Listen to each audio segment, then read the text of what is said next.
அன்பு மாணவர்களே, அருமை உறவுகளே, உங்கள் அனைவருக்கும் என் முதற்கண் வணக்கத்தை தெரிவித்துக் கொண்டு நேற்றைய வகுப்புல நம்ம முகலாயர்கள்ல கடைசி முக்கிய அரசனான அவுரங்கசீப்பை பத்தி பார்த்தோம். அவருடைய ஒழுக்க முறைகளை பத்தி பார்த்தோம். அவருடைய தரோகா தரிசன ஒழிப்பை பத்தி பார்த்தோம். அவருடைய சிசியா டாக்ஸ் வரியை லெவி பண்ணதை பத்தி பார்த்தோம். அவருடைய தக்கான கொள்கை பற்றி பார்த்தோம். ஸோ அதெல்லாம் அது முற்கால, அதாவது முக்கிய முகலாயர்கள் பற்றிய தொகுப்பு. இப்ப நம்ம பார்க்க போறது பிற்கால முகலாயர்கள், லேட்டர் முகல்ஸ்ன்னு சொல்லக்கூடிய அரசர்கள். அந்த முக்கியமான அரசர்கள்னா அந்த அஞ்சு பேர். ஐ மீன் பாபர், அதுக்கடுத்து யாரு ஹுமாயூன், அதுக்கடுத்து யாரு அக்பர், அதுக்கடுத்து யாரு ஜஹாங்கீர், அதுக்கடுத்து யாரு ஷாஜகான், அதுக்கடுத்து யாரு அவுரங்கசீப். இவங்க தான் முக்கியமான அரசர்கள். அதுக்கு அடுத்து வந்தவங்கள கொஞ்சம் கொஞ்சம் நம்ம பார்த்துக்க வேண்டிய விஷயம் இருக்கு. ஸோ அது என்னென்ன விஷயங்கள் பார்க்கணும் அப்படிங்கிறத பார்க்கலாம்.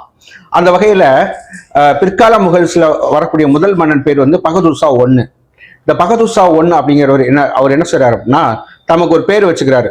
ஷா ஆலம் அப்படிங்கிற பட்டத்தோட அரியணை ஏறாரு. யாருடைய பையன்? அவுரங்கசீப்போட பையன். ரைட்டா? இவரு வரி வசூலிக்கும் உரிமையை யார்கிட்ட கொடுத்துருப்பாரு அப்படின்னா மராத்தியர்கிட்ட கொடுத்துருப்பாரு. மராத்தியர் சர்தேஸ் முகி அப்படிங்கிற வரியை வசூலிச்சு ஒரு பகுதி அவங்க எடுத்துட்டு இன்னொரு பகுதியை மன்னன் கொடுப்பாங்க. ஸோ அந்த மாதிரி வரி வசூலிக்கும் உரிமையை கொடுத்துருக்காரு அப்படிங்கிறது தான் முக்கியமான விஷயம். மராத்தியர்கள்கிட்ட கொடுத்துருக்காங்க. ரைட்டா? ஸோ இதுக்கு பேர் என்ன அப்படின்னா சர்தேஸ் முகி அப்படின்னு சொல்றாங்க. பகதூர் ஷா 1 தன்னுடைய பெயரை ஷா ஆலம் என மாற்றிக்கொண்டு அரியணை ஏறியவர். வரி வசூலிக்கும் உரிமை, சர்தேஸ் முகி என்ற வரி வசூலிக்கும் உரிமையை யாருக்கு? அது மராத்தியர்களுக்கு தாரை வார்த்து கொடுத்தவர் தான் பகதூர் ஷா 1. அதுக்கடுத்து நம்ம பார்க்க போறது ஜகந்தர் ஜான்னு சொல்றோம். இந்த ஜகந்தர் ஜா மன்னன் பொறுப்பற்ற ஒரு மன்னராக இருப்பாரு. ஆரம்ப காலத்திலிருந்து ஒரு பொறுப்பற்றவராகவும் அவரை பற்றிய சொல்வதற்கு ஒன்றுமில்லை அப்படின்னு அவர் ஒரு அதாவது சிற்றின்பங்கள்ல மூழ்கி போயிருப்பதாக அந்த வரலாறு அவரை புனைகிறது. ஸோ அதனால அவரை பற்றிய பேசுவதற்கு ஒரு விஷயம் இல்லை ஜகந்தர் ஜாவை பற்றி பேசுறதுக்கு. அதுக்கடுத்து நம்ம பார்க்க போற முக்கியமான மன்னர் பரூக்சியர்.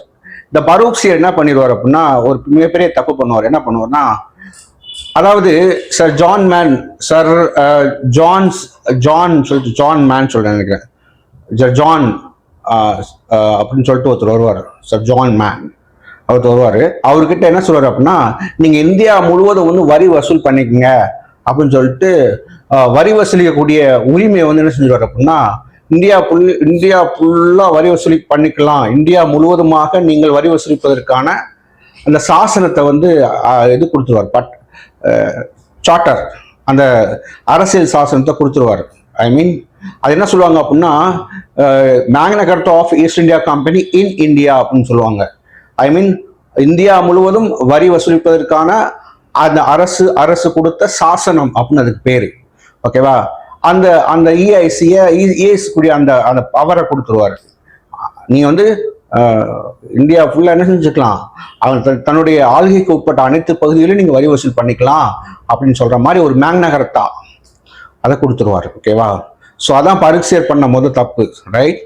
அதுக்கடுத்து நம்ம பார்க்க போறது யார் அப்படின்னா முகமது ஷா. இந்த முகமது ஷா காலத்துல தான் யாரு படையெடுப்பா அப்படின்னா நாதிர் ஷா படையெடுப்பு நடக்கும் 1739. இந்த நாதிர் ஷா எப்படிப்பட்டான் அப்படின்னா ஒரு கொடூரமான ஆப்கானிய மன்னன். அவன் இங்க படையெடுப்பான். அவன் படையெடுத்தது நாட்டை ஆளணும்னு நினைப்பெல்லாம் படையெடுக்கல. பயங்கரமான சூறையாடல். டெல்லி அரியணையை சூறையாடிடுவான். புடிச்சு டக்கன்னு சூறையாடிட்டு மைலாசனம், நம்ம ஷாஜகான் வச்சிருந்தாருல மைலாசனம், அதை தூக்கிட்டு போயிடுவான். ஓகேவா? கோகினூர் வைரம், குமாயூன் கிடைக்கும்ல கோகினூர் வைரம், அதையும் சேர்த்து தூக்கிட்டு போயிடுவான். இன்னும் தங்கம், வைரம், வைடூரியம் என்னென்ன கிடைக்குதோ அத்தனை ஆட்டையை போட்டு எல்லாத்தையும் தூக்கிக்கிட்டு ஓகேவா போயிடுவான். அப்ப நாதிர் ஷா படையெடுப்புன்னு சொல்றதை விட இதை நாதிர் ஷா கொள்ளையடிப்புன்னு கூட சொல்லலாம். ஓகேவா? கொள்ளையடிச்சுட்டு போயிடுவான். சரியா? நாதிர் ஷா கொள்ளையடிக்கிறது. நாதிர் ஷா படையெடுப்பு 1739 முகமது ஷா அரியணையில் இருக்கும்போது மன்னன் ஓடிடுவான், தப்பிச்சு ஓடிடுவான். ஏன்னா அவன் அவ்வளவு காட்டுமிராண்டித்தனமான ஒரு அரசன். ஆப்கானி அந்த நாதிர் ஷாங்கிறவன். ரைட்? அவன் டெல்லி அரியணையை சூறையாடி விடுவான் நாதிர் ஷா அப்படிங்கிறத பத்தி பாக்குறாங்க. அதுக்கடுத்து அகமது ஷா பத்தி பேசுறதுக்கு ஒண்ணு இல்லை. அதுக்கடுத்து ஆலம்கீரை பத்தி பார்க்க போறோம். ஆலம்கீர்னு ஒரு மன்னன் இருக்கான். அந்த மன்னன் அவனுடைய காலத்துல 3ஆம் பானிபட் போர் நடக்குது. யாருக்கு இல்லை மூன்றாம் பானிபட் போர் நடக்குதுன்னா, அதாவது அகமது ஷா ஆப் டெல்லி அகமது ஷா ஆப் டெல்லி என்ற ஆப்கானியனுக்கும் இது முகலாயர் சார்பாக யாருக்கு அப்படின்னா முகலாயர் சார்பாக மராத்தியர் இந்த 2 பேர்த்துக்கும் நடக்கும். அதுல யார் ஜெயிச்சிருவா அப்படின்னா அகமது ஷா ஆப் டெல்லி ஜெயிச்சிருவார். ஓகேவா?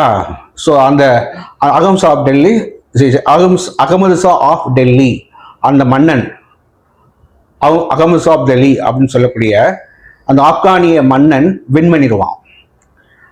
ஆக்சுவலா அவன் யார் தெரியுமா? அந்த அகமது ஷா ஆஃப் டெல்லிங்கிறவன் நம்முடைய நாதிர் ஷா தான் தெரியுமா, அவனுடைய பிரதிநிதி. நாதிர் ஷா படையடிச்சு கொள்ளையடிச்சுட்டு போனான்ல, அவனுடைய பிரதிநிதி தான் இந்த மாலு. ஓகேவா? ஸோ அவன் என்ன பண்ணிடுறான் அப்படின்னா வின் பண்ணிடுறான். அப்ப இந்த போர்ல மராத்தியர்களுக்கு ஒரு பெரிய அடி, சரியான அடி. மராத்தியர்கள் நிறைய பேர் கொல்லப்படுறாங்க. ஓகேவா? மராத்திய வீரர்கள் நிறைய பேர் கொல்லப்படுறாங்க. இது மராத்திய வீரர்களுக்கு கொடுக்கப்பட்ட ஒரு பெரிய அடி, ஒரு பெரிய வீழ்ச்சி அப்படின்னு தான் சொல்ல முடியும். மூன்றாம் பானிபட் போர் நம்ம ஏற்கனவே பார்த்தோம். முதல் பானிபட் போர் 1526, இரண்டாவது பானிபட் போர் 1556, மூன்றாவது பானிபட் போர் 1761 அப்படின்னு பார்க்குறோம். மூன்றாம் பானிபட் போர் எப்போ பார்க்க போறோம்? 1761 வாக்குல நடக்கும். ரைட். அதுக்கடுத்து 1764 போர் வந்து பக்சார் போர். இந்த பக்சார் போர்னா என்னன்னா 3 பேர் ஒன்று சேருவானுங்க. யார் அப்படின்னா வங்காள நவாப் யார் மீர் காசிம், வங்காள நவாப் மீர் காசிம், அயோத்தி நவாப் ஜூஜா உட்டோலா, அப்புறம் முகலாய அரசர். இந்த 3 பேர் ஒரு டீம். ஆப்போசிட்ல யாரு? நம்ம ஆங்கிலேயர்கள். சரியா? ஸோ இப்போ போர் நடக்கும். என்ன நடக்கும்? போர் நடக்கும். இந்த போர்ல பெரிய தோல்வி அடைவாங்க. யார் அப்படின்னா இந்த முக்கூட்டணியும் ஒரு பெரிய தோல்வி சந்திக்கும். தோல்விக்கு பிறகு என்ன செஞ்சிருவாங்க அப்படின்னா, ஏப்பா முகலாய அரசா, உனக்கு ஒரு 26 லட்சம் உனக்கு இது கொடுத்துறேன். என்ன கொடுத்துறேன்? முகலாய அரசருக்கு 26 லட்சம் என்னது கொடுக்கப்பட்டது? மாத ஊதியமா கொடுத்துட்றேன்.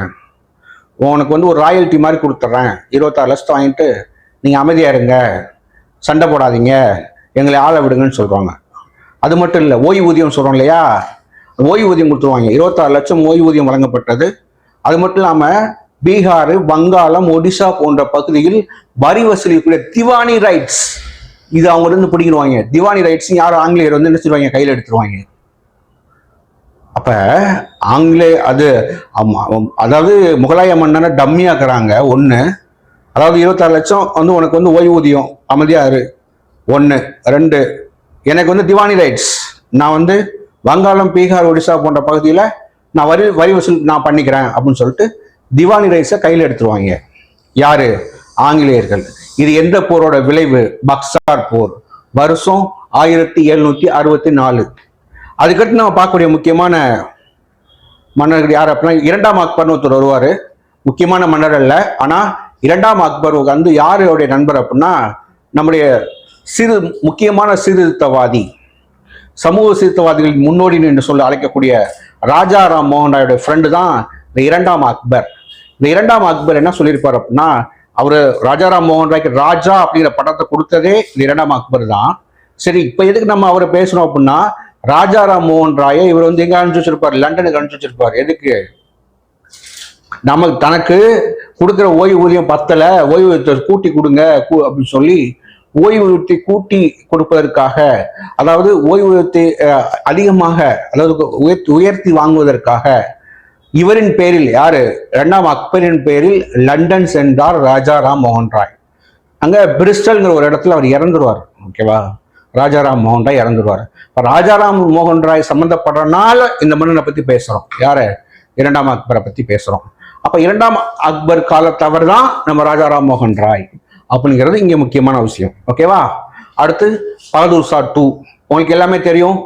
கிரேட் இந்தியன் மியூட்டனி, 1757 சிப்பாய் கழகம், 1857 சிப்பாய் கழகம், மிகப்பெரிய ஒரு பெரிய கிளர்ச்சி. ஒவ்வொரு எல்லா இடங்களிலும் கிளர்ச்சி வெடிக்குது. ஓகேவா? நம்ம டெல்லி அரியணையில முகலாய கொடி பறக்க விடப்படுது. பகதூர் ஷா 2 பகதூர் ஷா ஒன்று வந்து முற்கால இது பிற்கால லேட்டர்